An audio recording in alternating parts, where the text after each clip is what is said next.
magkaroon ng magandang tanawin at convention center dito po sa Dingalan. Tiniyak ni Aurora Lone District Representative Romel Rico T. Angara na bukod sa karagdagang atraksyon sa lugar ay malaki rin ang may tutulong sa patuloy na paglago ng ekonomiya at dagdag na kabuhayan para sa mamamayan ang pinakabago at pangalawang convention center sa lalawigan ng Aurora. Bakit po tayo mga kababayan gumagawa ng isang convention center? Hindi lamang ito papaganda ng bayan. Ang kailangan ng convention center, bakit?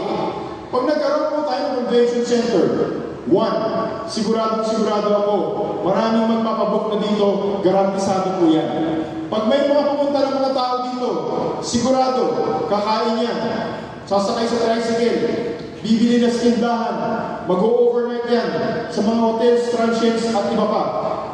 Ang ekonomiya o local economy, ang pinaka-importante sa isang bayan. Alam kong napakaliit ng mga pondo ng ating mga LGUs. Hindi rin ganun malaki ang pondo ng ating Kapitolyo. Kaya sa lahat ng pamamaraan ay ginagawa na po natin yung ating lahat ng mga kaya. Sapagkat sabi ko nga, kung nakita po nyo sa video presentation, halos lahat ng pangangailangan ng bayan ng Dingalan ay abot kaya na at tutuloy-tuloy pa po natin. Pinasinayaan na nitong Miyerkules sa July 2, 2025 ang Ed Angara Convention Center sa bayan ng Dingalan na dinaluhan ng nasa mahigit 1,000 mamamayan mula sa iba't ibang sektor ng lipunan.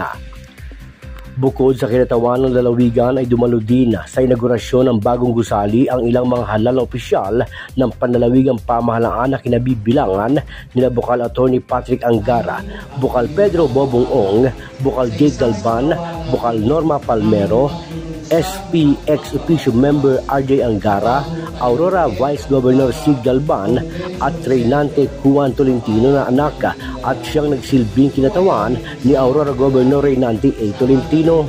Lubos naman na naging pasasalamat ni former Dingalan Mayor Sherwin Taay, gayon din ang mga bagong halal na opisyal ng lokal na pamahalaan sa pangunguna ng bagong punong bayan sa lugar na si Mayor Aurora G. Taay.